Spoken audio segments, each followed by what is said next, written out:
everybody, and welcome to the House of Mario, the South Australian Nintendo podcast that is backed by a 120 Power Star rating. I'm your host, Drew Agnew, and the doors to episode 233 are open. This week on the show, we're going to be talking about that juicy Nintendo Direct. Josh from Nintenvania is joining me to just dig our teeth right into it and rip some flesh off and just devour what was shown to us late last night. My God, it's a feast. Josh, thanks for joining me. Boy, it was. Thank you for having me, Drew. This is better than Christmas every time. This Direct, and you know the E3 ones, I'm usually really excited for. They're the big ones. We didn't get that this year. We've been starved, and we had one in September now, and I loved it. But we'll get into that later, I'm sure. Yeah, it's great. We actually got one because we were sort of expecting one in June, but you know E3 was a non-event literally, so. I think, waiting for September, that's when the next likely one was to be. We usually get them in September. It's been 8 years in a row. Nintendo's been holding these. So yeah. It was kind of to be expected. There's lots of rumors and leaks. Well, not really leaks, just made up fairy tales about a Nintendo Direct. Leakers. Yeah. You know, that's right. Yeah. I was on the Nintendo Drive earlier today, and I felt like I was a little bit hard on Jeff Grubb. I really let him have it, but it's not because yeah, you go, Josh. Yeah, I listened to their podcast last of the Nintendox, which is a great podcast, by the way. And they were very sure of this: the Metroid Prime remasters, and then the Wind Waker and Twilight Princess coming, and none of it happened. So I kept watching, here's the one more thing, it's going to be it, and then it wasn't. So don't know who's giving him this information. Things change. I get that. Absolutely, and yeah. I think he's been pretty good in the past, but wrong on all counts. So yeah, I don't know what's happening there. It just what frustrates me is just those games are just pretty easy sitting ducks, and they're always brought out. They're being in the rumor mill for 3 years, 4 years at this point. There's always a Metroid remake or trilogy, and then there's the leftover Wii U HD ports that will hopefully be coming over, and I think eventually they will come into fruition and we will buy them on our Nintendo Switch. And it could have very well Nintendo decided to release them early next year if there wasn't a Fire Emblem game or anything, but not the case. But it just frustrates me because that's what a lot of the dialogue within the Nintendo community becomes. Just are we getting these ports, or is this happening, or whatever? And that's fun. Speculation's fun, but the same beat every single time September comes around, or June or January, it gets. Yeah, I don't know. I think the podcaster side of me is all right. Just calm down, guys. Let's talk about some other things. It's not all that. It's almost like you want it done and out so that it's off your shoulders. We can talk about something else, Yeah, I suppose everyone's talking about that annual Zelda and, Breath of the Wild getting delayed. And so it just made sense. But I don't know whether Nintendo really does have this ready to go. We just don't know yet. And then whether they felt that this year was packed enough with without Zelda, and that Tears of the Kingdom is coming out pretty, not too far away. Whether it was, going to cannibalize their sales, or maybe 2024 will get it now. I can't see it happening next year now, those ports. Yeah, probably doesn't make a whole lot of sense for next year. It is funny, the Direct, it wasn't live streamed in the UK. It's well, fair enough. The Queen just died, and obviously, just my highest respects to the Queen. I think it's pretty awful what some people are saying online. I don't know how you can say that about a lot of stuff about a human being, and one as prolific as she was, and the age she was, and all the incredible things she's seen and witnessed. I think it's a little bit strange how people are jumping on it straight away, but in some ways it was funny. Just now that we've got the full picture, they didn't want to live stream because their big headlining game is Legend of Zelda: Tears of the Kingdom. So oh shit. Nintendo, there's just something about Nintendo and the timing of their things. I'm thinking of the Advance Wars, the first one back 21 years ago now, and then the recent one this year with the war in Ukraine, and then now this. It's just, it's just weird, the timings. Even Animal Crossing with the pandemic, just the timing of their announcements. There is some odd timings, yeah. Yeah. Interesting. Makes you think there's something else to it. Get the conspiracy theories Oh yeah, going absolutely. and, and wonder about it. Yeah. There's one for Jeff Grubb. But yes. Start spreading that around. But it's very sad about the Queen. Oh yeah, big, legacy. Like, she was always there. Just weird that she's not here anymore. Yeah, but we see her on our money, but we will not see her in person anymore. All the trips I make to Buckingham Palace, just catch up with her, play a golden Wii, just really enjoy that. Yeah, well, she was on your podcast once, wasn't she? Like, oh yeah, first guest actually, episode 1. That's right. Actually, episode 0. Way back. Episode 0 before episode 1, we had the Queen on, but yeah, for some reason that episode got lost. Actually, bit of a shame. That was a pretty good get actually, as far as a guest goes. Yep. But oh well, for sure. You win some, you lose some as a podcaster. Yeah, but yeah. What does happen to the Golden Wii now? Like, has that already been like thrown away, or like, is there a big storage warehouse where all of the Queen's presents go? Because like, she can't use all of them, obviously. Like, she would get so many. Yeah, this is something that must go somewhere. I've got to look up on Google. I do not know. So if we go to Golden Wii, because they wouldn't resell it. Maybe they donate it to someone. I don't know, like a charity or a hospital or something. I don't know. I'd like to know. We're getting very off topic here, but a gold-placed Nintendo Wii console was gifted to Queen Elizabeth II after tabloid stores reported her fondness of gaming with her grandkids. So that's nice, isn't it? Yeah, it's lovely. And 2 days ago, gold-plated Nintendo gifted to Queen resurfaces. Let's go to this. This is on Channel News. So that's my internet's really slow here in Australia. It takes just for everybody who's international, it takes probably literally that 10 seconds to load a news article here. God forbid. So a gold-placed Nintendo Wii console was gifted to Queen Elizabeth. In 2008, a UK tabloid reported the gadget-loving Queen has become hooked on Prince William's new Wii console. Nice. Quoting the usual unverified palace sources, Sunday People noted the Queen showed all signs of becoming a Nintendo addict and had hand-eye coordination as good as someone half of her age. So as good as someone who is 50. All right.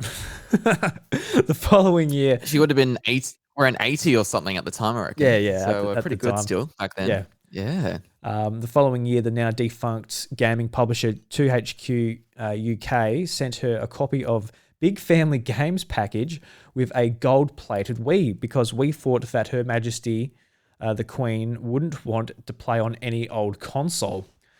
The Wii was later returned to THQ and ended up with a collector who had contracts at the company. It passed to another collector who listed it on eBay last year for a cool $300,000 US.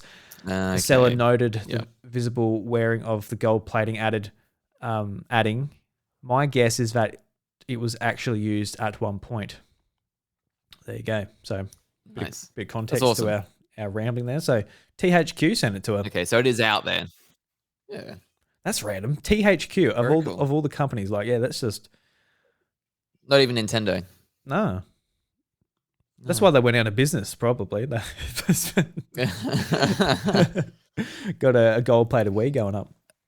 I mean, that's right. The Queen can't pay you for it, and oh, that's funny. That's the more you know. I really thought it wouldn't go back into the world, like she'd store it somewhere, but maybe there's no point for it to do that. Maybe she likes just the nice slick white console. She's one of those people. I like it. I like the white Wii. Would say no to a gold, wasn't it? Yeah, true. Yeah, cool. Anyway, let's get into the direct. That's right. So, what did you think? What were some of your highlights of the event? And if you have to give it a score, just to give us a rough idea, what are you thinking?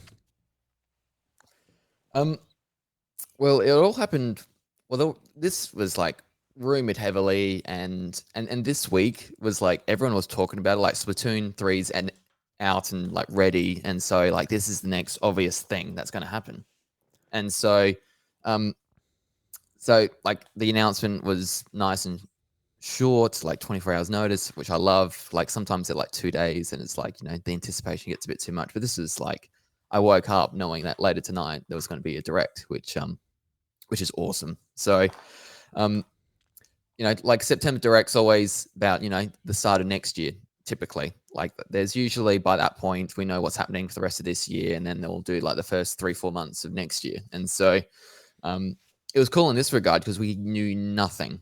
And so there was a bit to announce and then obviously a bit of hype for it because we hadn't had the E3 one. So I felt this time was a lot more expectation. A lot more people were hankering for something really good, and they get their checklists out, and they want this and they want that, and hearing a lot of like new Donkey Kong or all sorts of things like that. And so for me, it like honestly, just because of Pikmin 4, I'm ecstatic. Like such like this game has been a meme for so long. Like 2017 was the last time we heard anything concrete about this game in an interview with Miyamoto. And so for 5 years has happened since then. And, everyone thought maybe it's been cancelled. Nothing's been announced. There are even like reports in 2015 of the game nearly being done. And so, it's just one of those, is it never going to come? Like Metroid Dread, that's been, that was 16, 15 years in the making. So to finally have that, I love Pikmin. It's a series more people need to play. To have that finally, coming within the next year or so is awesome. So I got very excited for that.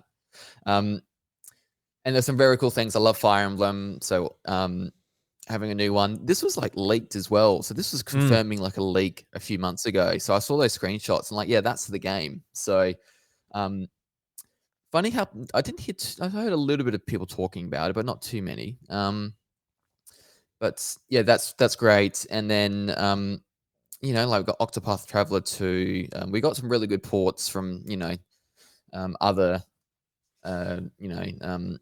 games like PlayStation and Xbox coming over. Like It Takes Two. Resident Evil 8. I never expected that to come, but that's cool. I know it's cloud, but there was some really good announcements in between there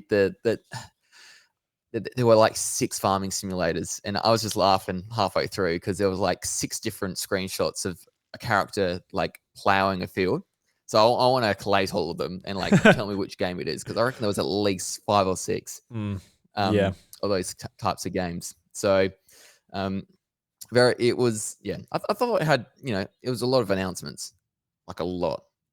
And I think it hit most people's bucket lists. I don't think as much for you, but for me, I would give it, they're not going to give you the whole of next year. They're not going to give you, I think people have a lot of expectations with directs and maybe a bit too high. But for me, it was like a 9, I feel. Like a lot of stuff I'm looking forward to playing there. Yeah, nice. Yeah. Yeah, because... How about you? Because for me, I really wouldn't want them to outline next year. Just... We've got plenty coming out now in the next few months. We've got the holiday season to get through. So, yeah, I wouldn't want too much. But for me, like I never went to it with a wish list, because if I was to create a wish list, I'd be like, oh yeah, I want to see Zelda. I would want to I don't know, like my Pie in the Sky franchise. I'd love to see is Kid Icarus, but I never went in there hoping or expecting them. I was just like, all right, show me what you want me to pay for, and I'll decide whether it's worthy or not. And that's right. For the most part, I did a stream last night, and I think I said it was like a 6, but I think it's no, it was good.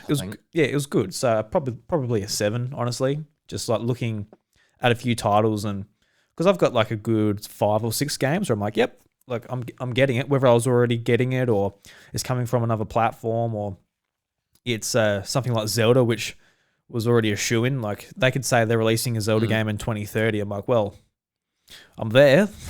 I'll pre-order it now. Like I'll put $10 down. It won't hurt. That's what it will be at this rate. It's like if it was Kid Icarus, a new entry in the series, or like what else would have been like for me with Pikmin 4 making it really special for you? What sort of announcement would have taken it up to that sort of level? Yeah, it's interesting because like I've already got a lot of my big exciting games. Like we've already got like a new generation of Pokemon coming and Smash Brothers. Mario Kart's getting DLC again. Yep. Probably another Mario title from the Tokyo team. That would be exciting. But Another 3D entry. yeah, I think that'd be pretty cool. Yeah. But honestly, like, you know, Zelda's on the horizon now, and Fire Emblem, I was really excited to see that. So yeah, I don't know. I can't ask for too much. I think it was just a bit bloated. I think with in some ways, like the third party content. I think it's great that there's so many publishers and companies wanting to work with Nintendo, and it's great to see ports coming over of games that are on Xbox and PlayStation platforms. But I think they need to maybe do a bit better job sort of creating the sort of range of games that they show us.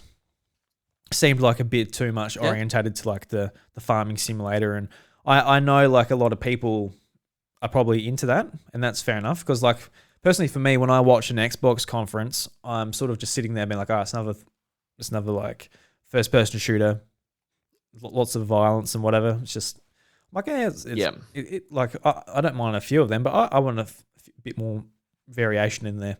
And I'm talking about like Xbox 360 days. I think Xbox have done actually a really great job in the last few years, putting a bit more diversity in the lineup for Game Pass and stuff. But that's just an example for other types of people. But I think like for anyone that's interested in it, it's great for them. Like a bunch of JRPGs as well, which I'm excited for. Like a handful of them, not every single one. Jesus Christ, I don't have that much time. Because it's probably like 4,000. But you get your Atelier. Absolutely, yeah. I was really. Yeah. That was probably the biggest I got out of the whole event, to be honest. Just like Atelier Ryza 3 coming to Switch early next year, and that was an announcement I was waiting for. Man, that's good. Yeah, because they were teasing a new game in the series for Tokyo Game Show. I'm like, oh well, cool. We'll see it at I don't know, whatever news outlet reports on it, and I'll read it there. But it's cool to see it at the Direct. That'll be a PlayStation and PC game as well, if it's like the other games. So pretty. You get it on Switch? Yeah, absolutely. Yep. I'll get that on Switch. Might get it on both and just play none of them. No, I don't think I'll do that. But yeah. So let's start tackling some of these. I just got the press release up here, Josh. So we'll just go through in whatever order they've got up. So good idea. Let's start with the big showstopper. So we finally got a name for The Legend of Zelda, the sequel to Breath of the Wild. It's called The Legend of Zelda Tears of the Kingdom. And glad we don't need to say sequel to Breath of the Wild anymore. Yeah, I've got to get used to saying Tears of the Kingdom as well. Like it's similar. Like there's two different words in the whole name but are different. So all right, Tears of the Kingdom. Not related to the Queen. It is not mourning the Queen. It is just no, but coincidental. Makes you think. There's something there. But anyway, I don't know. We'll ask Jeff Grubb. You know, he'll have a... Anuma killed the Queen and made a game about it. That's what happened. That's the spoiler. That's the title is there. You know, that's the thing they couldn't announce until it happened. Yeah. I see we're joking about it now. We shouldn't. Anyway. No. We're bad people. Did you like this name? Because I saw it straight away, and it just like I love this name. It just I don't know. I just some of the other names are like yes they're fine, but like Tears of the Kingdom. I don't know. Just seeing the trailer and like the Hyrule below coming up to the sky. It looks like things are breaking apart. Some of the rock formations that were floating up looked like tears in one scene. It just, I don't know, just straight away I'm like, that's a cool name. So I was wrapped with it. I thought it was great. Yeah, I thought it was pretty cool. It didn't blow me away or anything. I wasn't like, oh, that's a really cool name. It didn't shock me because I remember Breath of the Wild at the time was like quite a strange name for a Zelda game. Like it stood out. It was different. It was like Wind Waker, Twilight Princess. So you got a lot more syllables in Breath of the Wild. Jeez. Keep mouthful every single time you say it.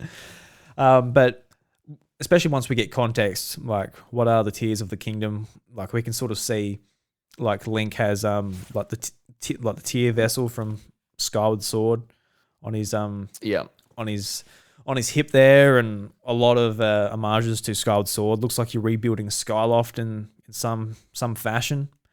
It'd be interesting to see how it all ties in together, and that's probably another reason why we won't be. Seth brought this up when I was talking to him and Sean on the Nintendo Drive, where Nintendo probably actually wants the last Zelda game that was released to be Skyward Sword, to sort of link up the story and the lore and whatever you need to know going into this game, potentially, if you need to know that. So putting like Wind Waker and Twilight Princess in between that might sort of mix up that message. Yeah, maybe a little. For sure. That's, yes, because Skyward Sword's all about the beginning, isn't it? And so this is, very early on this game, isn't it? In terms of the time frame, I believe. Is that correct? Yeah. Yeah, overall. Skyward Sword was like technically the very first game. Yeah, very first one. Yeah, but then Breath of the Wild's, just after, isn't it? Effectively, I believe. So, is this the first time where a sequel or a subsequent Zelda game is pretty much in the same universe as the prior Zelda game? Because there's a lot of it is like a reset every time, and I know there's a timeline and all that, but I don't know. It's just like it is a direct sequel by the looks of it. Yeah. Well, you had Majora's Mask that picked up straight after Ocarina of Time. Yeah, and that's kind of, isn't it? Yeah. Yeah. I wouldn't say fully, but yeah, it is along those lines, isn't it? Yeah. I wouldn't say as closely as this is. You also had, I guess, if you want to count it, like Wind Waker and Phantom Hourglass, which was the DS game, and then Spirit Tracks, which followed that game like a few thousand years on from that one as well. But it seems like this is the same link. So those Toon links weren't the same link. But Ocarina of Time and Majora's Mask, it was the same link. I don't know if it matters. No, it's just so fun following the Zelda timeline. Makes no sense. Did you get the Zelda Historia? No. Like the big book? Oh yeah, it's got like all the timeline in it. That's where like it like officially become real, the timeline. And it was Mickey might have that actually. Yeah, it's a big green book, isn't it? Yep. I got it back here, I think. Yep, I think we have it. I remember. It's a good read. Get some nice knowledge into you about the the Legend of Zelda. Oh look, bit of the lore. Yeah. So what happens if Link dies? Oh, you go and play this game. Oh, all right. What if he lives? Oh, all right. He goes to Twilight Princess. That's interesting. What about if he just becomes cell shaded and gets hated for 20 years? Then people realize, oh no, it was a cool design to begin with. Just goes to Wind. Yeah, then he goes to Wind Waker. Very interesting. Yeah. That's right. It's sort of weird how it all splits off there, but I think fans are just like looking for all the games to fit in together. And Nintendo's like, all right, we'll give it to you. These are just standalone adventures, but yeah, it will do. Yeah. Yeah. So it looks great. Yeah, it does. And the release date as well. So it comes out on the 12th of May, 2023, which is awesome. Not too far away. When the date come up, it's in American, so the month and the day are swapped around for us here in Australia. And I'm just looking at it, being like, oh, is that December? Late at night, almost like 1 o'clock. It's just like computing in my head. Is that December or May? Oh, yeah, May. Good, because when they announced Animal Crossing New Horizons at E3, I was like, yes, it's like so close. I'm like, then a switch went off in my head. I'm like, no, that's March next year. Oh shit, that's 9 months away. God damn, yeah. I was like, oh wow, a couple of months away, but no. We do it right though, because we do day, which is the shortest period of time first, then month, which is the medium period of time, and then year. And the Americans are doing month, which is 30 days, day, which is the shortest amount of time, and then year at the end. So there's no sort of logical up or down. It's a zigzag kind of. I don't get it. Yeah, because for me, like the information I want, like right now, is like, what day of the month is it? Because you're not like, oh, what month is it? And you're like, you look at your phone. You're like, you want to know the date when you do. So that's like the first number. It's like in order of importance. Because you're never going to be like, hey, what's the year? Oh yeah, 2022. Yeah, that's right. What's the month?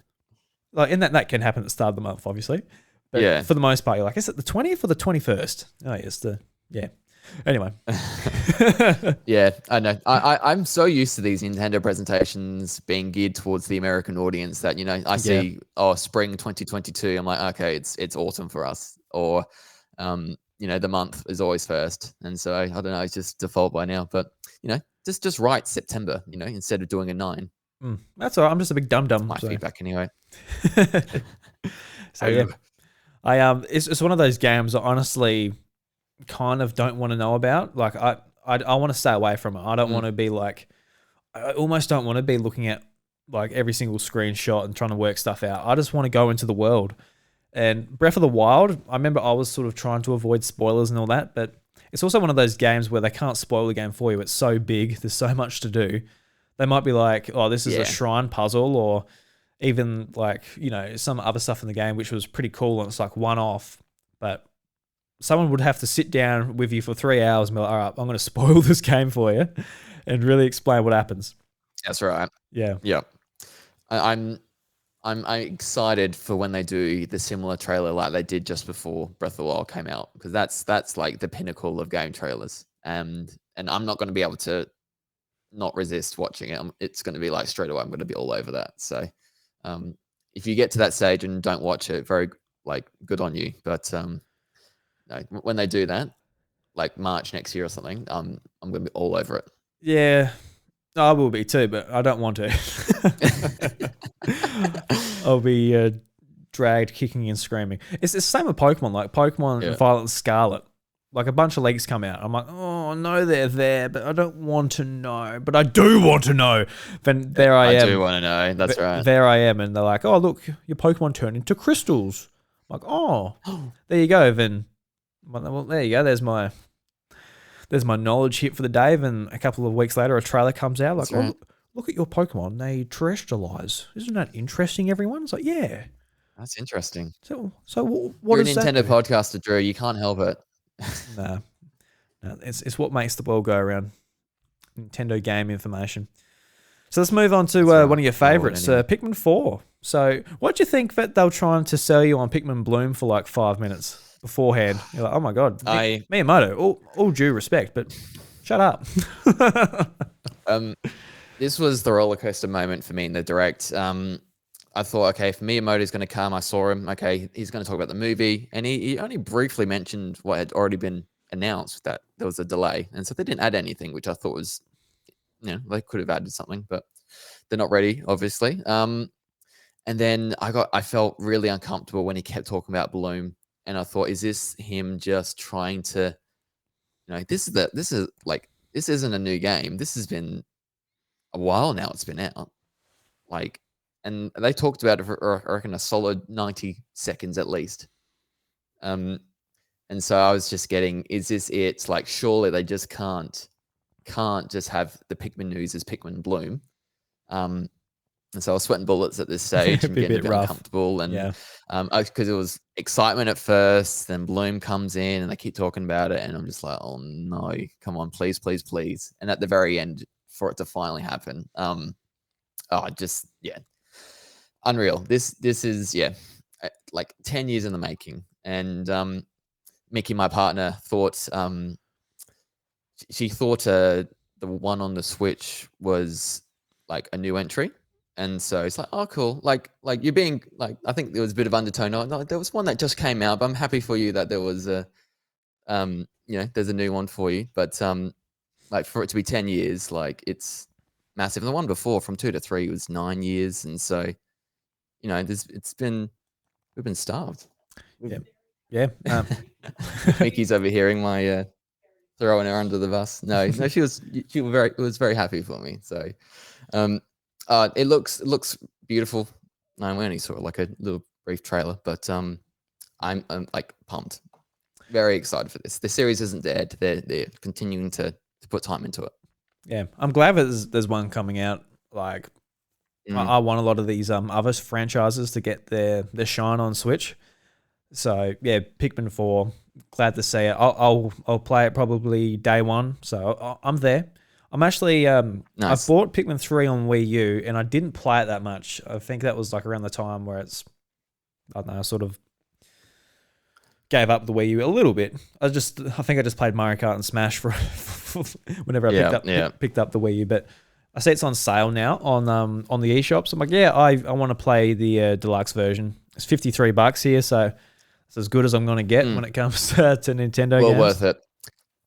Three is very well rounded. A great one to start off with. The first one's very short. The second one adds a lot to it, but it doesn't have the time mechanic that makes it a bit more harder. I don't know. And then 3 does a bit of both, and well, it's still easy. It's a bit of urgency with it. So Deluxe has great features, extra modes. You can't do bingo battle online, which is my only gripe with the game, but well worth it. And so I'm just glad there's a completely new entry in the Switch because it deserves it.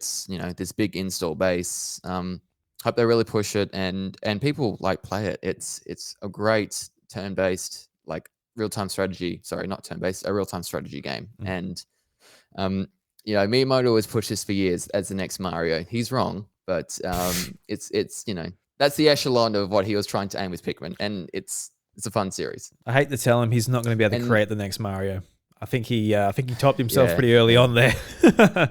Yeah, that's right. It's digging your own grave, isn't it? But I saw earlier that before the Direct, they did on the eShop promoting certain games, and I saw that Pikmin had been.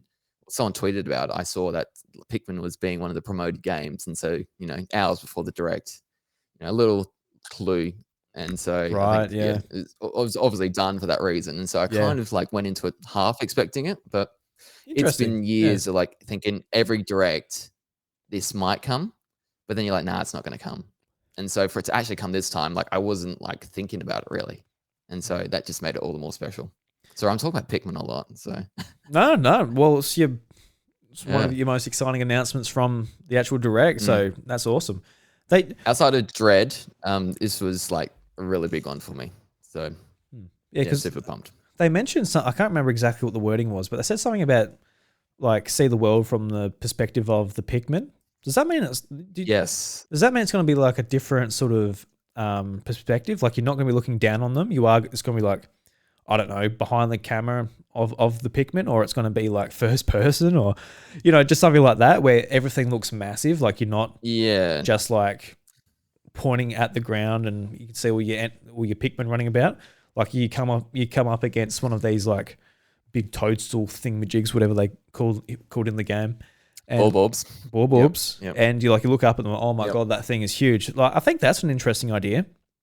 How if they play with that a little bit more in Pikmin 4 and really emphasize how small you are on the ground and make everything massive and feel terrifying, because even that simple shift of perspective could make the game feel completely different from the first 3 games. Yeah, it will show. Because Olimar's small to begin with. He's only 3/4 of an inch, and so he's tiny in this real world, but he looks a lot bigger than Pikmin. And so the Pikmin are a third of his size. Well, maybe half. They're tiny, and so, but we've always had the top view, looking like a bird's eye kind of view of Olimar moving around and all that. So, it might be cool. It might the Pikmin. You might be able to see different things going through the Pikmin's point of view. There might be different sort of adventuring pathways you see because of that. And so it's one of those moments I thought, the first time he said it, I thought that'd be cool with the Wii U gamepad somehow. I don't know. It just, for me, it was just that seems like you get the Wii U gamepad and you're just you're moving from the red Pikmin's perspective that you just randomly selected or something. So, interesting to see how that goes. So, For me, I like the whole the time limit mechanic, and also in 3, you had to collect enough fruit to sort of make sure that all a crew could survive, and so that kind of dynamic, if they build onto it a bit more, which I think they will. There's it's Nintendo don't make sequels that are exactly the same, and so we've seen this with the perspective of the Pikmin. I think that's a cool different way to go about it. So. No gameplay. I'm expecting this to be, second half of next year. But it's very excited. Finally, this is doesn't feel real still. I don't know. It's that surreal to yeah. you where you're like, oh my God, is this happening? I woke up this morning. I'm like, this is all happened. You know, like we've got a name for Breath of the Wild sequel. It's all happening. So I'm looking forward. I'm looking forward to playing it as well. Not as much as you though. I don't think I could top anything from this direct as excited as you are for Pikmin 4. To be honest. Have you played them at all? The series? Not much, man. No, Not much. Yeah, because you had 3. Yeah, I've only owned 3. I think I didn't have any of the new play control versions for Wii, although I potentially could have come across a Pikmin 2 for Wii and picked it up at EB Games for like $15 and just chucked it into my into my stack. I can't remember. I actually don't know. I would have to go and have a look. Maybe. Man, I'm seeing you next month. If you want to borrow it, I will bring it over to Melbourne, a different state that we live in.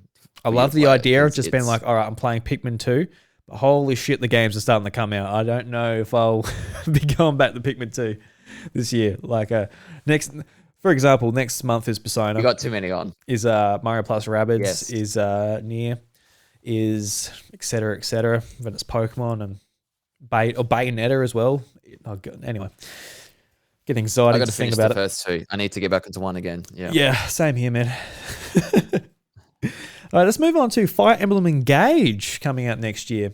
And this was a game that was leaked, and we saw a couple of screenshots. And as soon as like the hair came out, because there was a screenshot of a female playable character with blue and red hair, and in this, it featured the male character. Like, well, there it is. There's Fire Emblem, awesome. And I think this looks fantastic.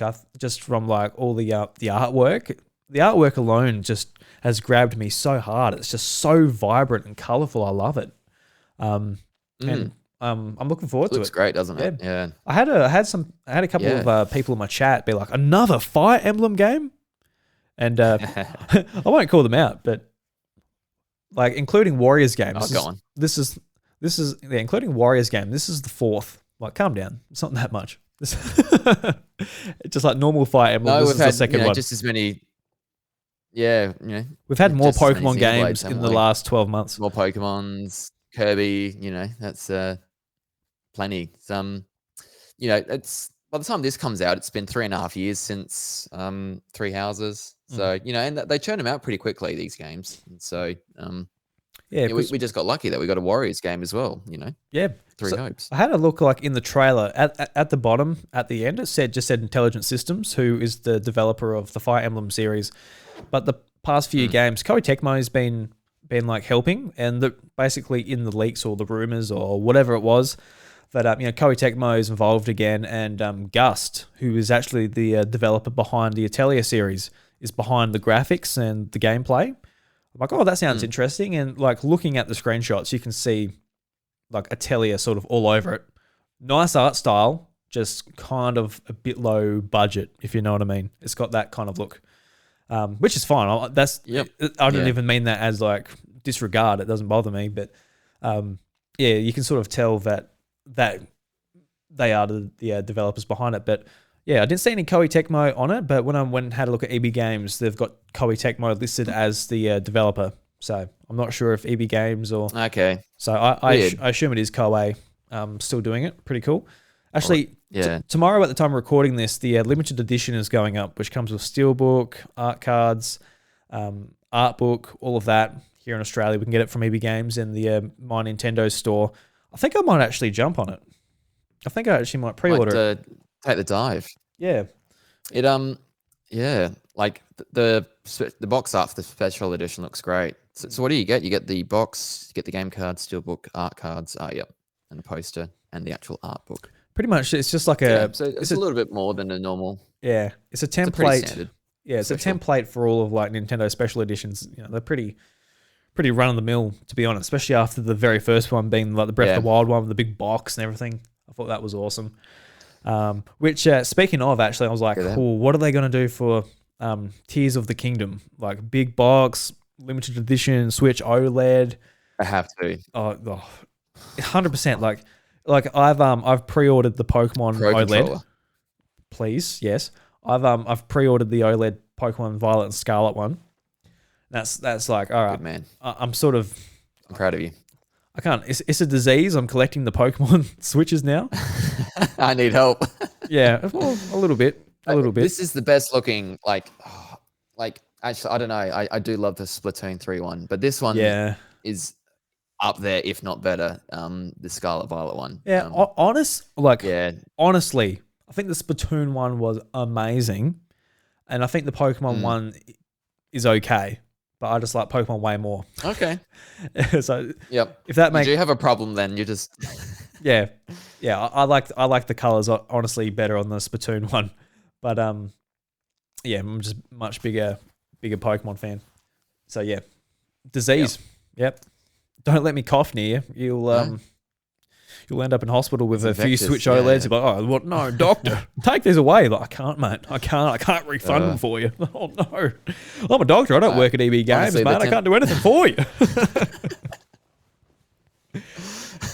So the trading value for my left kidney is horrible. This sucks, man. I'm going to take my business elsewhere. Just plonk it on the table. How much I get for this? Like, yep. I'll tell you what. If you meet me at the back, I'll give you $400. My wife really needs a kidney, so I'm glad you come in. I'm working at EB Games to try and pay the medical bills, but it's just not happening. Anyway, that's a weird tangent. Fire Emblem Engage. It's interesting too, like just reading from the press release here. In a war against the Fell Dragon, 4 kingdoms work together with heroes from other worlds to seal the weekend, and the Fell Dragon is about to reawaken. Let me make it a bit bigger. As a divine dragon, use rich strategies and robust customization to meet your destiny, to collect the emblem rings scattered across the world and bring peace back to the continent of Elios.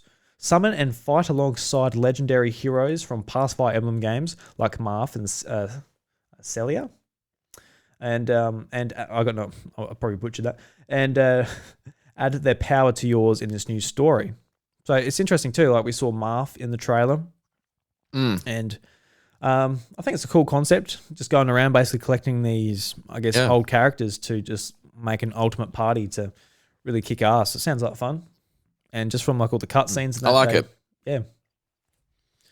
So, but this is directly like this was the rumored game that got leaked months ago. So it was 100% correct. So looks great. I think the art style pops a little more compared to Three Houses. Just it's a bit more bright and colorful and poppy in terms of visual look. Yeah, they're going for like real like light blues, reds, like just really looks good. Yeah. So which I don't mind. It's got its unique look compared to Three Houses. So yeah, I love these turn-based RPGs now.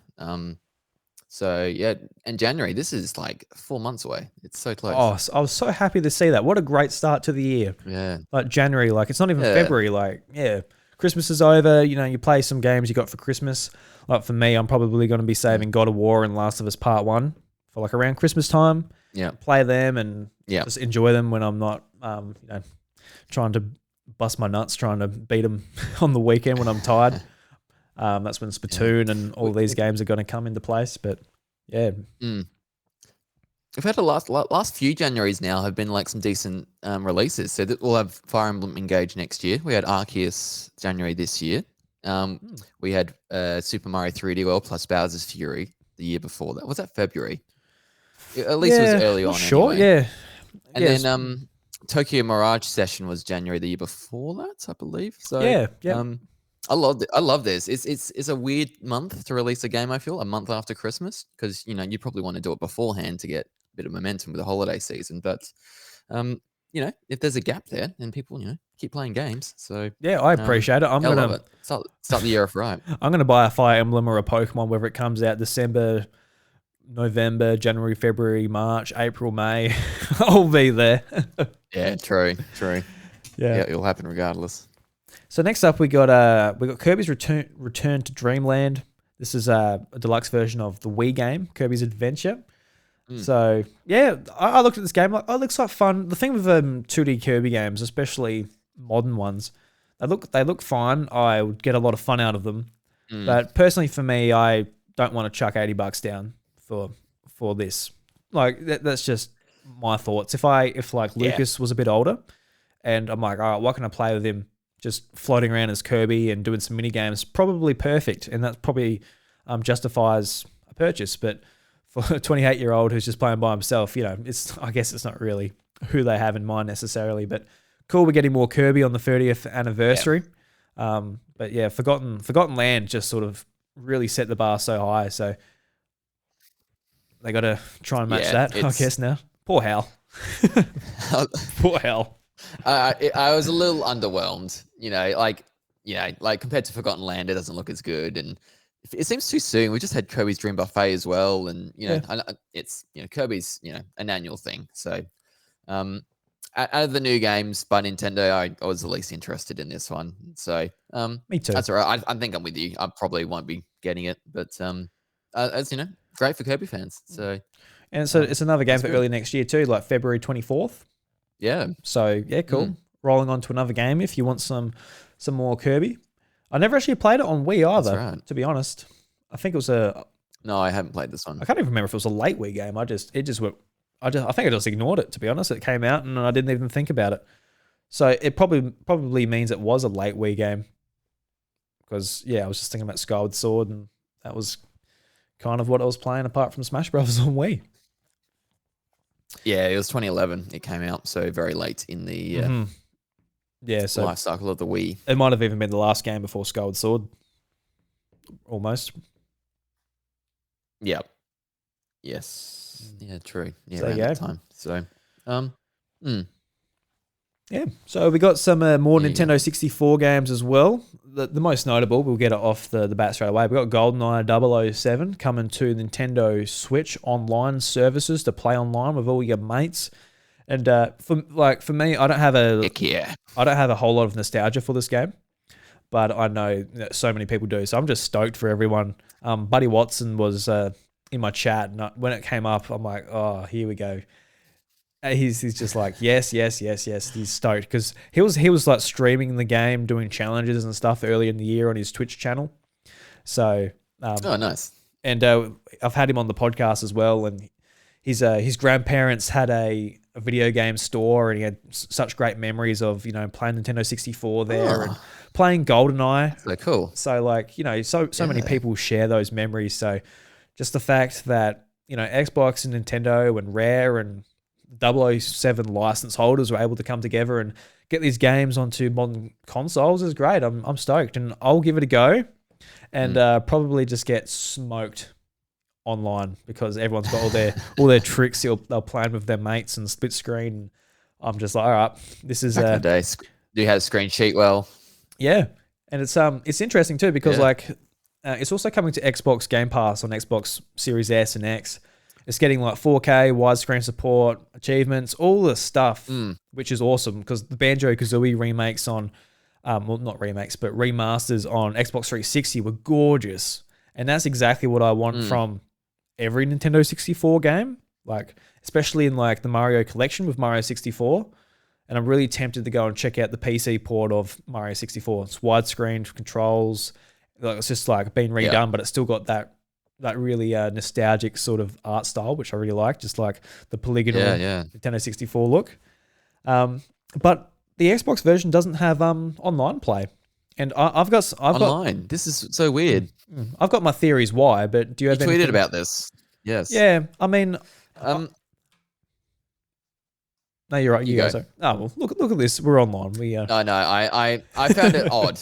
So I played this game growing up, so we never owned it, but I went to a friend's house and played it, and so I'm very keen for this, but also very cognizant of the fact that people are going to come into this, and I think this game's aged terribly, and so I'm very excited to play it, and then be frustrated by like the very bad and outdated control scheme of it all. But I'm keen to just online play. This is best thing about Switch Online is having you can play these games online with people. So Very big thing to get all four, because it was Nintendo and Rare, who are now owned by Microsoft, and then MGM, whatever they're called, who own the James Bond rights, coming together. And so for me, this is like the console wars are officially gone. Like, there's no more console wars. It's Microsoft is very chummy with Nintendo, and it's awesome that they can, come to an agreement like this. And it's great that the service,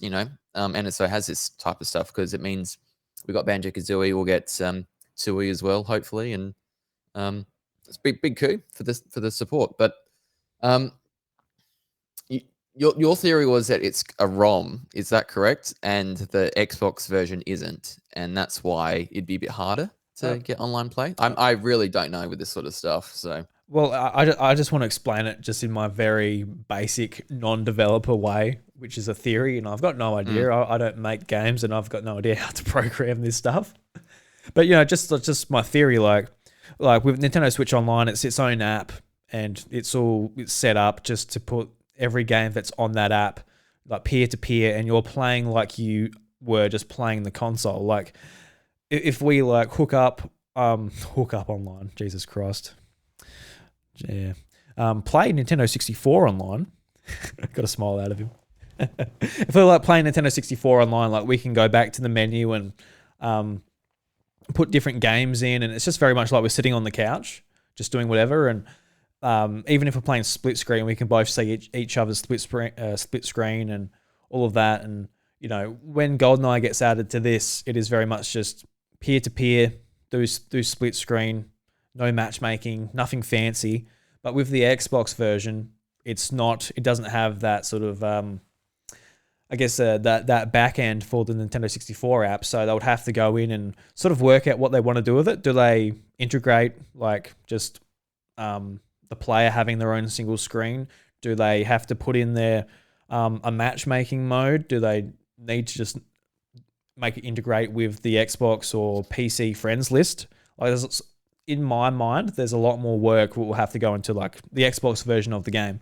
Even though they've gone into it and it's like 4K, it's widescreen, they've done all the bells and whistles, but maybe that's just like a step that was a bit too maintenance on servers and all of that they thought wasn't really worth it. And also, like Donnie Reese brought up on Twitter when I put that post out too, like, is it Nintendo being like, all right, we'll do this, but we want it for our online app, and we want it exclusively online play if we do this. And Xbox is like, Xbox is like, yeah, whatever. We've obviously got the bells and whistles, and it can go into Rare Replay, Game Pass, and it is what it is. Like, it's better than nothing. So maybe. Is it almost like there's no definitive way to play it? Like, there's no better version? Because for people who like online play, the Switch one's better. But for people who like the visuals and the updated, making it look nice, the Xbox one's the way to go. I don't know. Is that honestly like Nintendo didn't want an inferior version out there?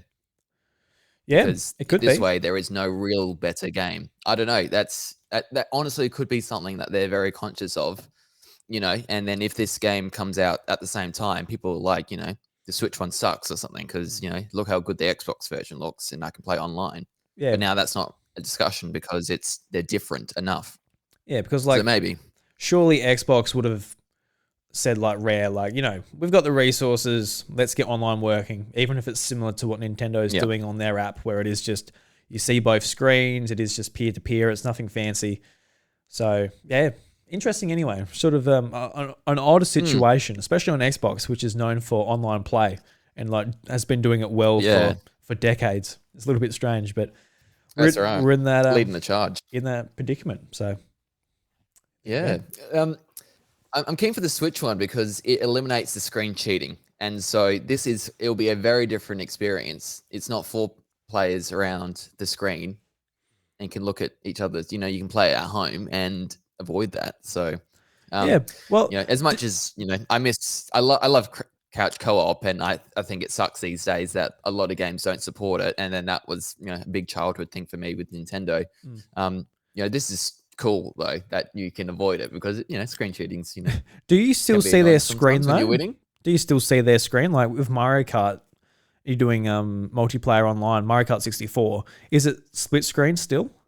Because it is just like still the game, but instead of someone having the controller plugged. Mario Kart, yeah. Like, because I actually haven't tried Nintendo 64 games online. I went and played Sin and Punishment, Mario 64, and a couple of those games. I never actually played online with anyone, but like, I've done Mario Kart 64, so I can't say for that one. I think you'll be able to screen cheat more because the other person can't actually see you glancing over at their portion of the TV. Yeah, it's a good point. I mean, yeah, I don't know for sure, so it could still be there. So get on the Nintendo Switch app. It could be like, don't you bloody look at my screen, Josh. I can hear you bloody glancing over there. I know you know. You bloody oddball and playing bastard. That's right. You bloody Pikmin shirt. Who do you think you are? Oh God, that's a fair point, good. though. That's like thank you. It's very well fitting. God, it fits well, everyone. No longer available. God, it fits well. Yeah, thank you. Fits this man so well. Recording, visual. People can see this, can't they? We're live. We're video as well. Yeah, they can. Oh, there you go. Nice. Thank you. It's got the purple Pikmin hiding his nips. So, are there any other Nintendo 64 games that caught your eye coming to this? For me, like Pokemon Stadium 1 and 2. All of them. Yeah, I've never played 2. Played 1. So Pokemon Stadium 2 is great. I played all of these games except Pokemon Stadium 2 and Excite Bike. 64. So nostalgia hit all the others. I can't believe we're getting all 3 Mario parties in such a short span of time. We're getting the first 2 within this year. So I find that really weird. I thought they'd space them out, but I'm fine with that. That's really cool. I love this service. Out of all the consoles, the 64 ones, like I've already put over 100 hours of like playtime playing these games, and I've had a real kick out of it. So this has just been like, the Super Nintendo wasn't my childhood console, but the 64 was. So this has been like kind of like a walk down memory lane playing these games, and so the updated visuals and the online play, just I am big on NSO expansion packs, so I'm getting my money's worth, that's for sure. Nice, man. Any other games you're looking forward to after this? For me, it's Super Smash Brothers. Why is it taking so long? Yeah, I'm surprised that wasn't part of this. I want to play Donkey Kong 64 because I've never properly played it.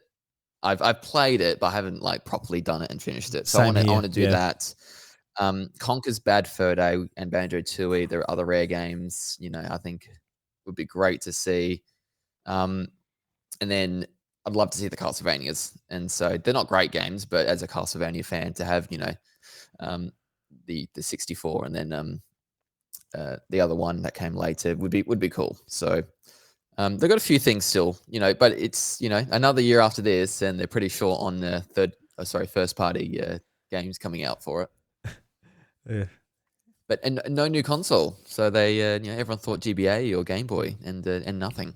Yeah, because for me, like Game Boy or especially Game Boy Advance would be one of those moments at a direct would make that, oh yes, just like really like clench my fist and just have that victory heart palpitation. But it didn't happen. But we got more. Oh yeah, they were eking out the Nintendo 64 games a bit longer. It's funny, like Pilot Wing 64. I just remembered this as we're talking about it.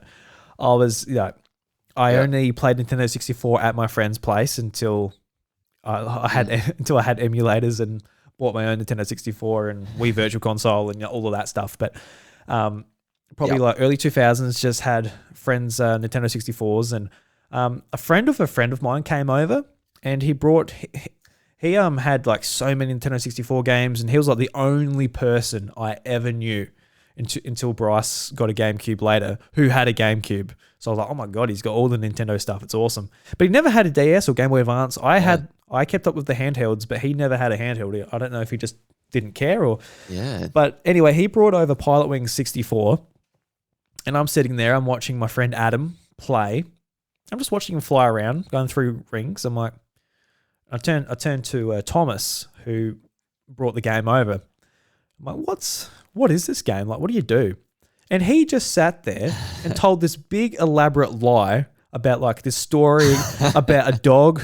I can't even remember, but let's just say it's a dog who lost his owner, and he needs to find the rings of chaos to. It just went on, and I'm just there like, okay, I believed it, and it wasn't until like years later I'm like, he just sat there and he just fucking lied through his teeth just to he probably just thought I was the biggest idiot. Because I was just saying, like, what is this game? And I don't know, I'm just all ears. He knows all about it. I didn't know he was going to be a prick about it. Yeah. Fuck Good you, on Thomas. him. It's like drop bears to non-Australians, just telling them about how the drop bears work. Hey, don't let that secret out. Drop bears. That's true. I'm sorry. I've got him in my roof at the moment. They might just drop right onto me and just eat my limb. Yeah. A whole limb. They kill so many people every year. It's horrible. Yeah. It's really bad. It's something they need to fix. Yeah. The government doesn't take it seriously enough, I feel. No. Yeah.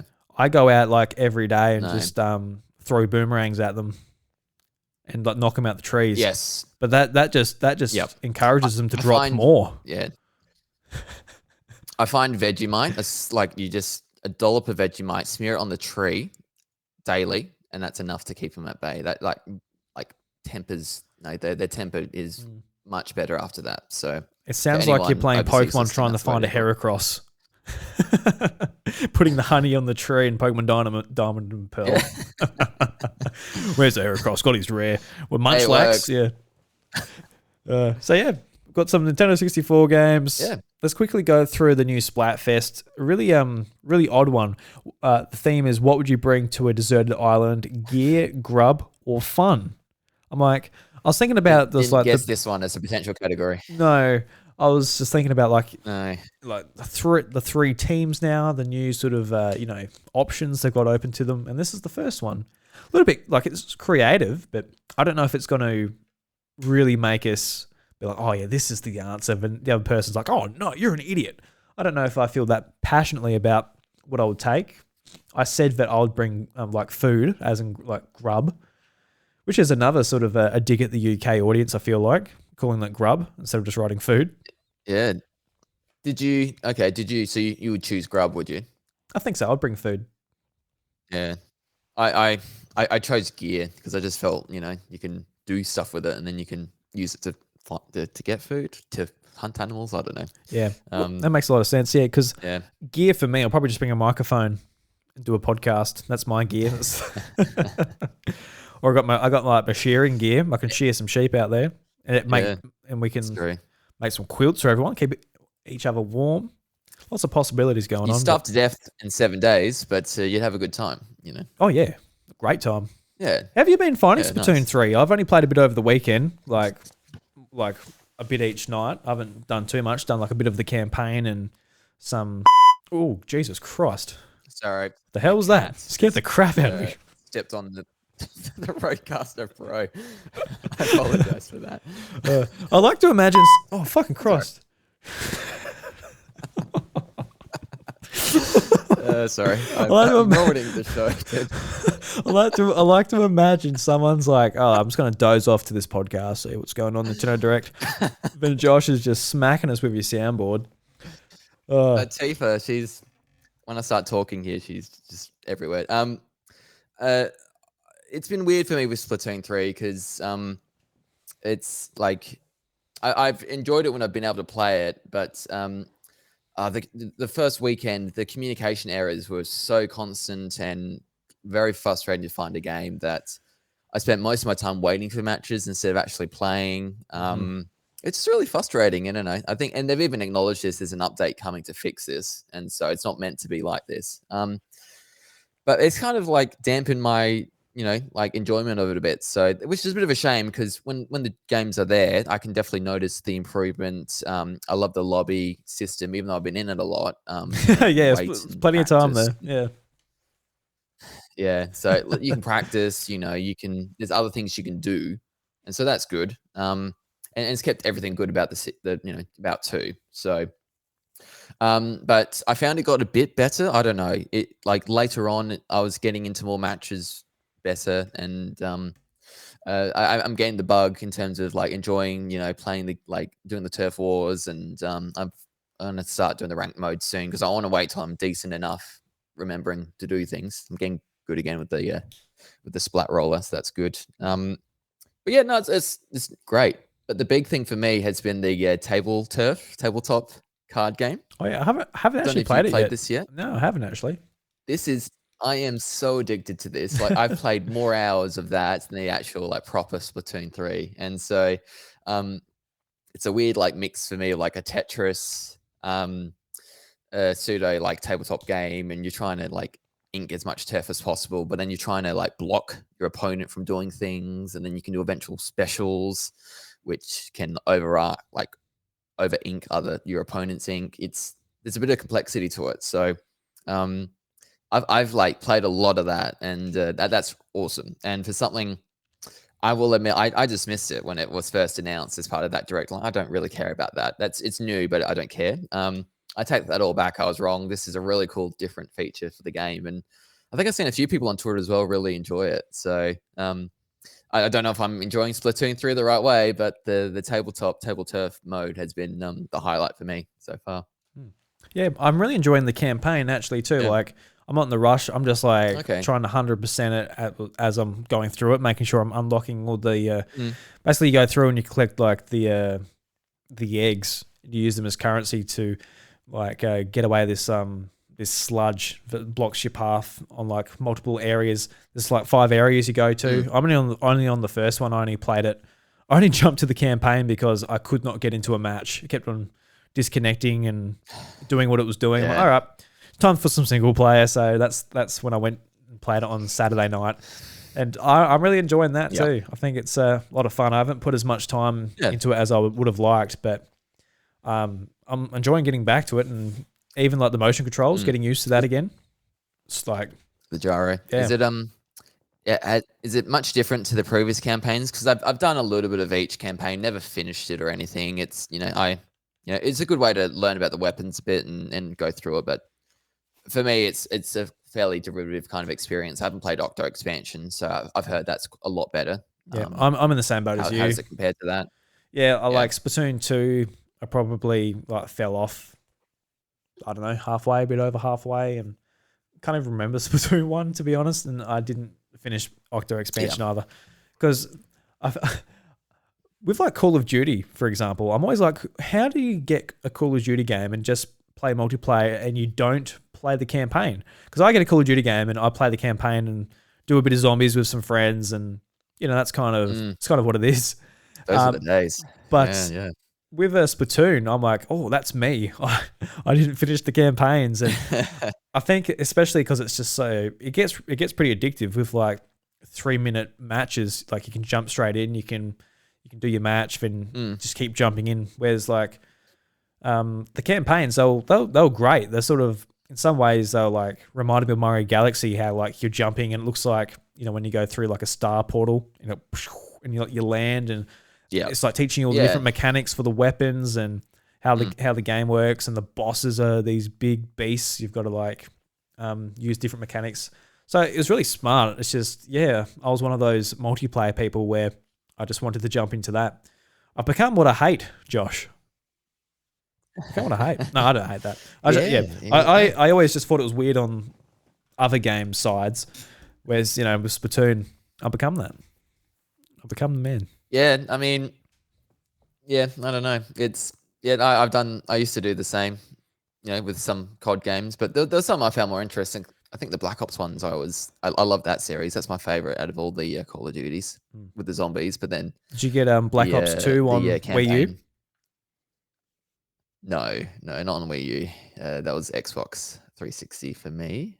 And then 3 and 4 I've gotten on my PlayStation. Or did I get 2 on the PlayStation? But 3 and 4 definitely on the PlayStation. So that's the only real one I get. All the other Call of Duties aren't really my thing. I'm just big on the zombies and playing that with mates online. So, I can see, like, for a lot of people, and it makes sense, the multiplayer, the game's a multiplayer game. And then any sort of campaign is added on. And then some of them very good, and some of them a bit more, you shoot and you move and you crouch and you hide and you throw a grenade and you go through it all. So Splatoon reminds me of that. So don't hate it. It's don't hate yourself. It is what it is. I don't know myself. I don't know many people who'd play Splatoon who'd be all over everything and loving every aspect of it. Yeah, I think it's overall what it offers is a lot of different things, isn't it? With the salmon run as well, and even this table turf thing. Haven't even tried a new salmon run yet. Haven't even tried it. It's very similar to the last one, and there's some new bosses which is cool and all that. So yeah, awesome. It's it's very improved everywhere, and so there's been talk about whether it's worthy of being people are calling it 2.5, and I'm seeing enough there. I just wish there was a bit more. That's all. There's been but I don't I like this table turf, so that's I don't there you go. I dialed it back a bit from what I originally thought. It's worth the sequel. So next funny that you got to play a game fully to have a fully formed opinion. That's a weird idea. That's that's why I don't have a fully. You get what I mean? The Mario Kart DLC. Well, you didn't hear me. I was going to press the yes wave. Sorry. You got to press it again. Just shut up. Just wake me up. Oh God. So we got some information on the Mario Kart DLC booster course. So we saw a couple of them from Wave 3. I absolutely loved Wave 2, so I'm keen to get some more Mario Kart. Bayonetta, we've got some Bayonetta 3 trailers as well. I don't know if they're keeping it in the loop. It comes out next month, but I don't know how much more information we need on the game at the moment. There was a gameplay trailer to go and check out separately, which I haven't because I don't know. I'll play the game and I'll see it when I'm playing it. Xenoblade Chronicles 3. It's like a 7-minute trailer. Yeah. Have you checked it out, or have you got much interest in it? No, I just heard about it. So I'm very keen for this series. So I got to finish the first one, and then I want to finish all the first two before next month. So yeah, me too. Running out of time, but Xenoblade Chronicles 3 expansion pass just to add some some anxiety to your life because there's some more stuff coming out. Yes.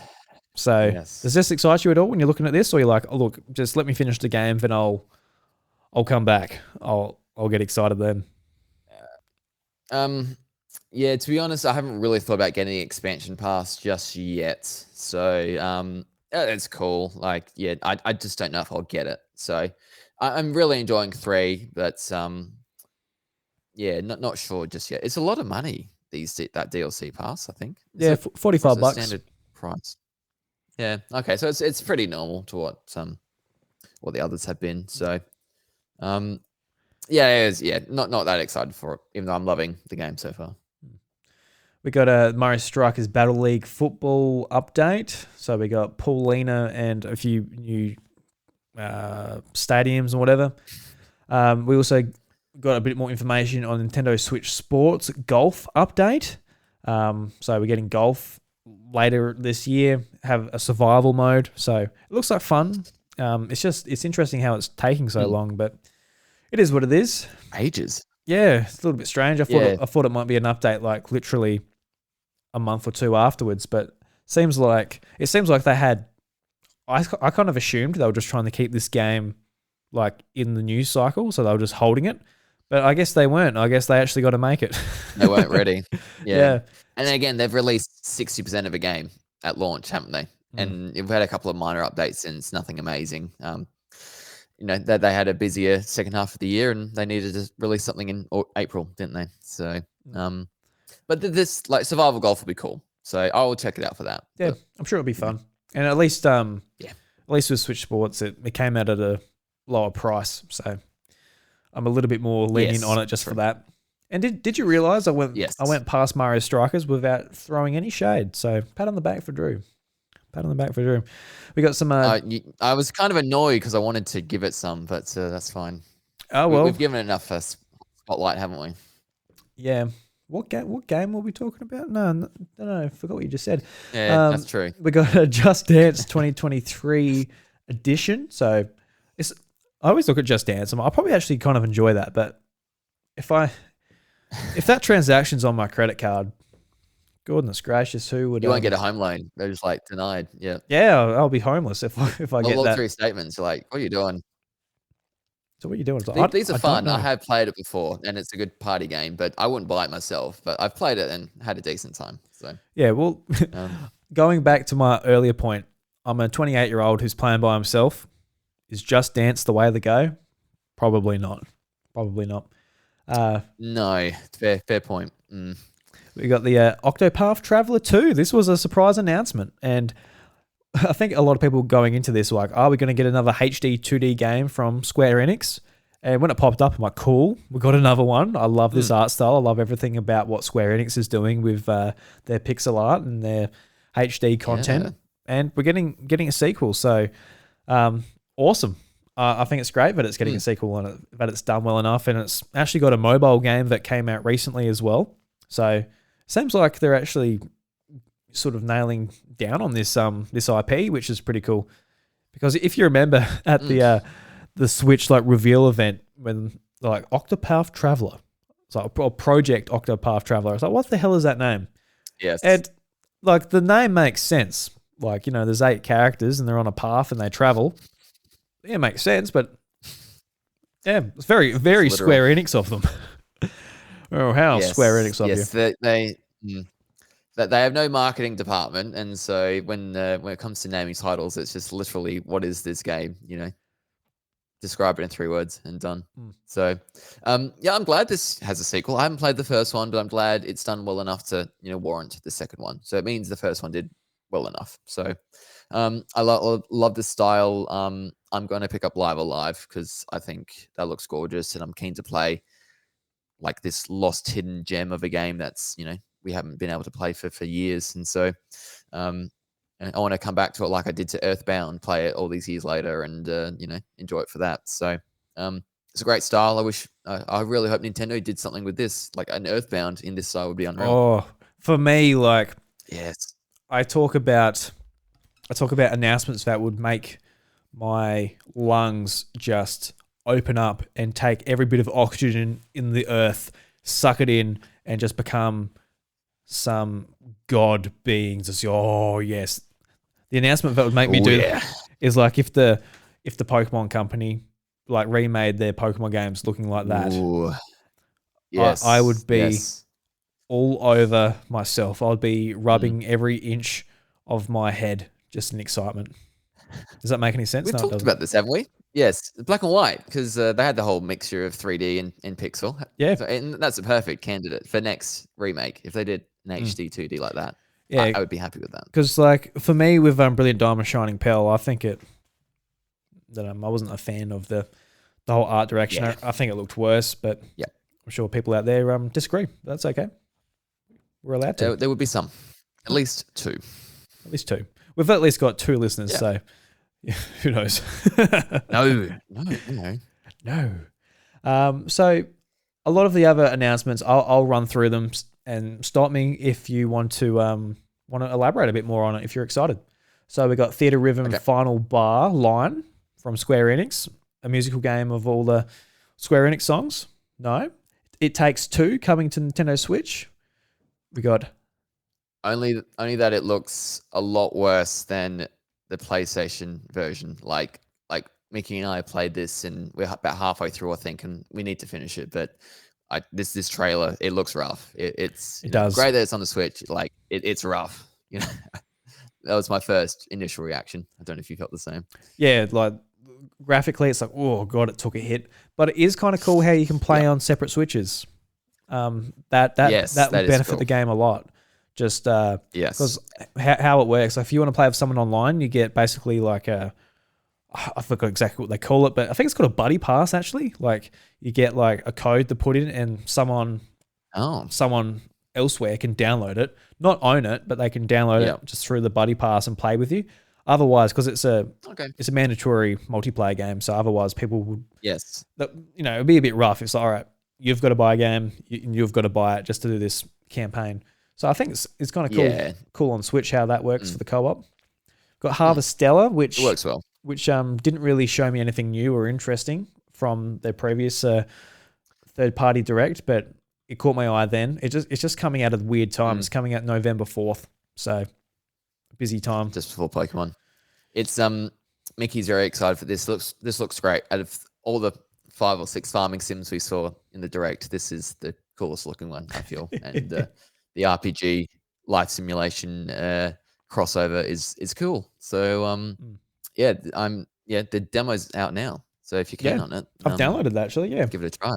Yeah, nice. It's probably actually a good time to mention just like the farming games, because for me they showed off Story of Seasons. Oh, cool! A brand new Story of Seasons game. That's cool. And then like a couple of other ones popped up, which were just like with a brand new IP. Factory. Yeah, like brand new IP or whatever. Then like Rune Factory 3 pops up. I'm like, oh, they're literally bringing out every farming simulator there is. Like, Fae Farm. Yeah, there's a few. With like crazy Rune Factory, it was basically the story of Season developers when Harvest Moon was like their main series. They made like a bit more of an RPG series called Rune Factory, where it has like monster slaying and a few more like RPG elements in. And there was a couple of games on 3DS, and we got a port of Rune Factory 4. We got a brand new game early this year in the West, Rune Factory 5, and now they're going back to Rune Factory 3. So just the fact that we've had the sort of like going back to older games, I'm like, wow, that is they're really getting every possible game they can. And I just found it weird. Like the game, none of the games looked bad or anything, but I think Nintendo just really did their partners a disservice, being like, surely like, I'm sure they're very different. They've got different elements. Like Rune Factory would be a bit different to Harvestella, and Harvestella is probably very different to some of these more casual games without monster slaying in it and more focused on growing crops and all of that. But just like together, they all look similar when like you got someone with a hoe just playing on the ground. And yeah, I just felt a little bit sorry about them, like for the developers, to be honest. It's interesting because I think they can't know what other submissions are from these developers into like, I want to be in this direct, surely. I don't know. But it's up to Nintendo though. Like whatever their team is putting all this together, like every single game is hand picked. Like they're thinking like, oh, we really want to push Pikmin Bloom. Let's put it in there, make our boss Miyamoto happy. We've got to make sure we get Fall Guys in there because that's great like revenue from all of like the DLC and microtransactions. Yeah. Like, they want to just like make sure what is on their system. And yeah, that's right. We got the cloud version. No, I agree with you. It was a lot. We got so they could have thought about it. Yeah. The cloud version of Resident Evil Village, and it's actually in Australia. This is one of the cloud versions. We can actually download the demo right now and give it a go. So I can watch it at 1 frame a second, because like even like Xbox's X Cloud doesn't work at my house. So I could only imagine what whatever Capcom's got cooking for Switch. I doubt it would be very good, but have fun if it does work. If you don't have another console and you're, I'm just fascinated. Someone with like fiber internet, like awesome internet, and they just got a Switch. Like you don't have like a laptop that could run Resident Evil to like utilize that internet a bit better. Like it's interesting. Like your grandma's just got fiber internet, and it's just the grandkid with like the Switch. Like I don't know. The Switch has a huge install base. I understand why they're trying to tap into it, but such a weird use case. And like for me, I love the idea of streaming. I think it is going to be the future. But for me as a consumer, there's no way I'm buying a cloud version. The only way I would use the cloud service is like with Xbox. You buy the game, you can play it on cloud, you can download it, you can also play it on PC with some games that are play anywhere.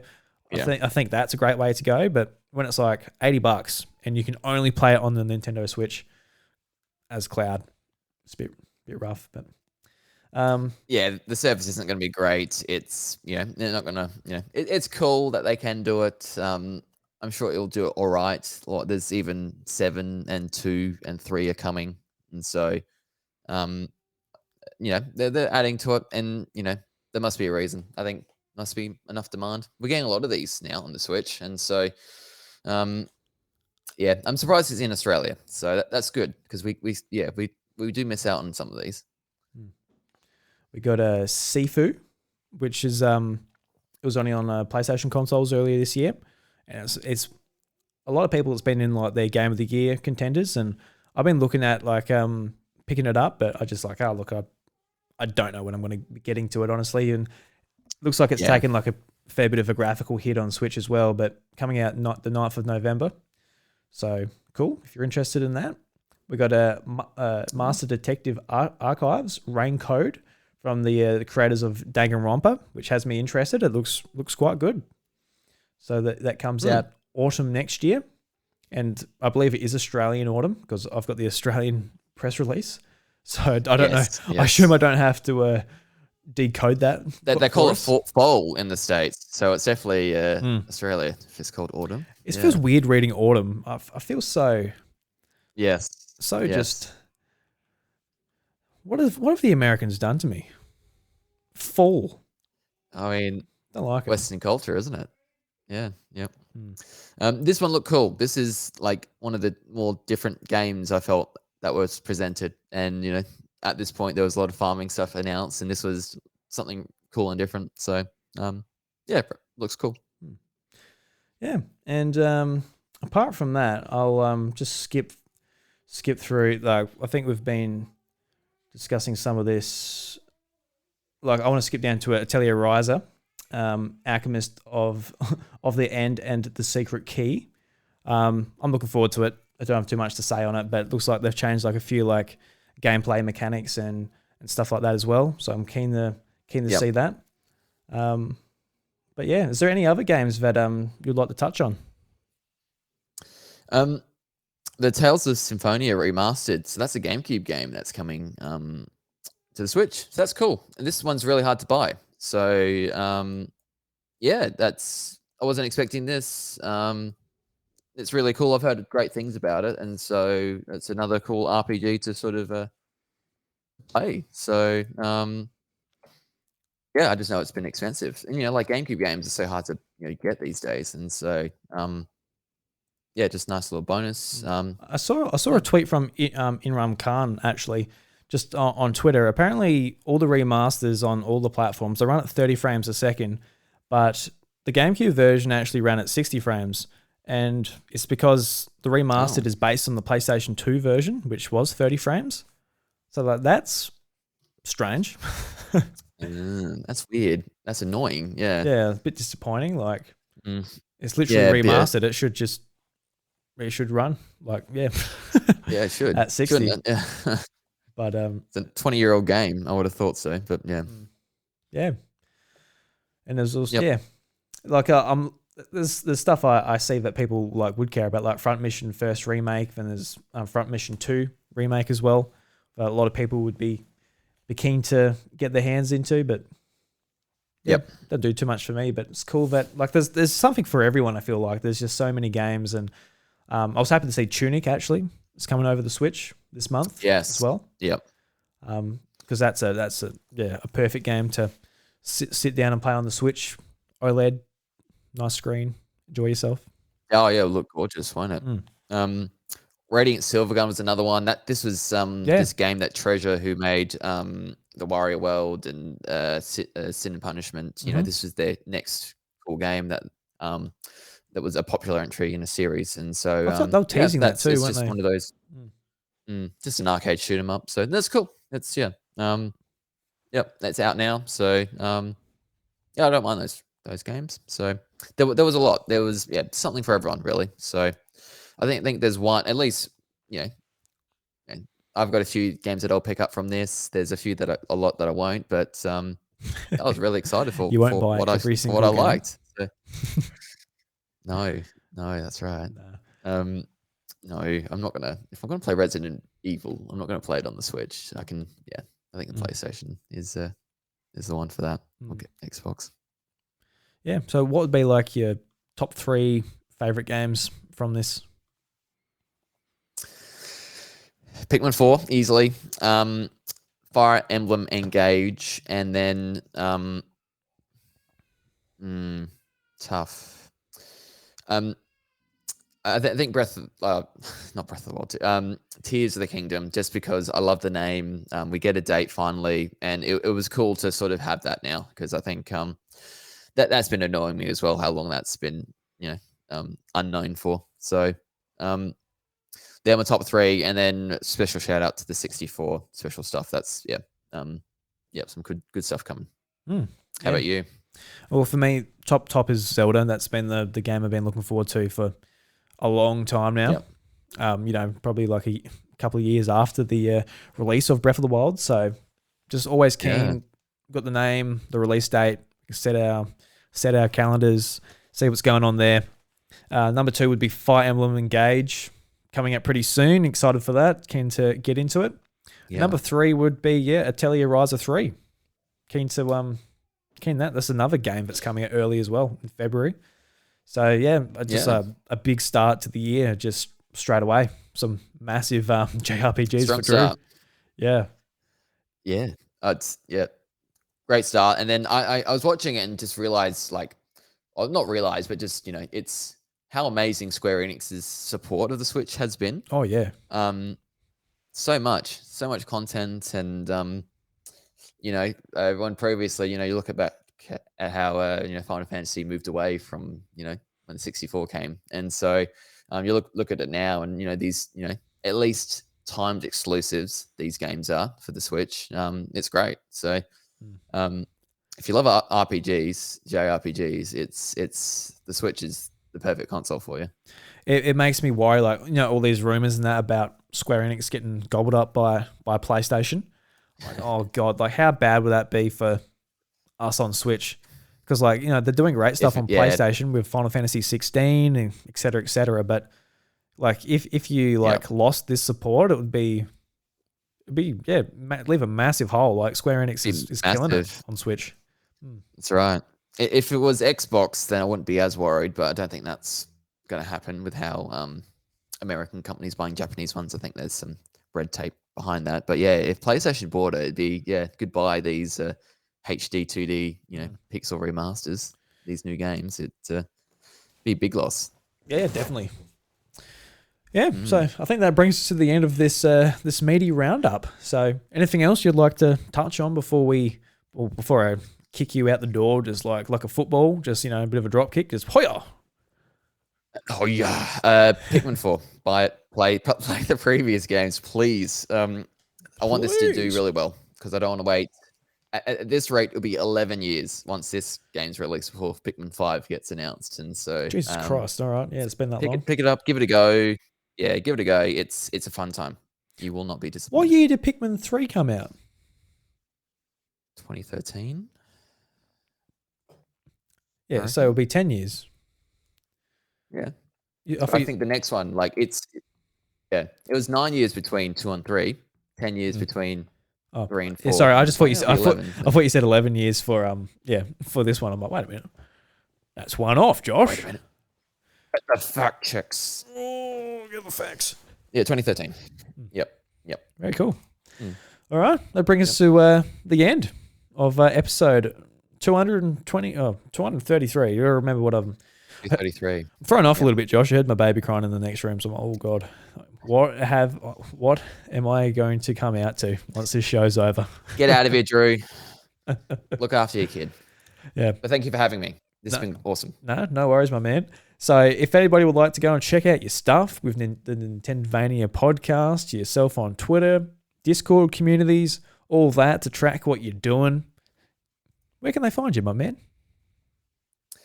Yeah, so Nintenvania is the name. I'm having a very similar show to you on the House of Mario.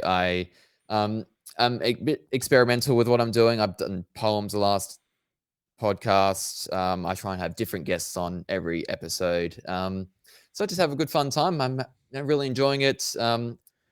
Maybe doing a direct recording this weekend with Mickey and someone else. So keep an ear out for that. But yeah, on Twitter, Discord, love people to join the Discord. That's slowly growing, and would love to have you on. And again, thanks for having me, Drew. Absolutely. Yeah, and I can definitely vouch for Josh. I love his show. Love listening to it every fortnight. So another South Australian podcast. So if you're sick of listening to, I don't know, people in a particular part of the world, you're feeling a bit racist and you want to listen to some South Australian people, there you go. There's another one. That's right. Thank you.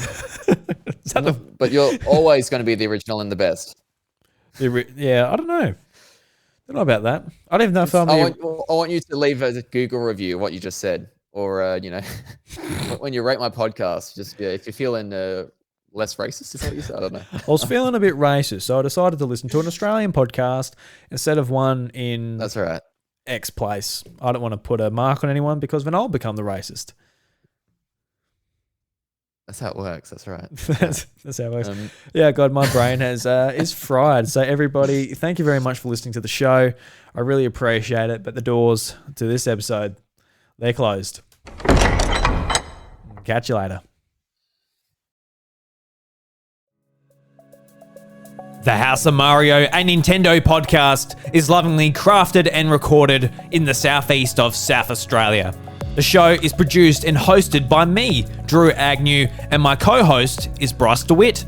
If you enjoy my work here and on my other podcasts, Encore at the House of Mario, A Drew Story, and Crackin' Furfies, help spread the word by sharing us with a mate or leaving a 5-star review on Apple Podcasts and Spotify.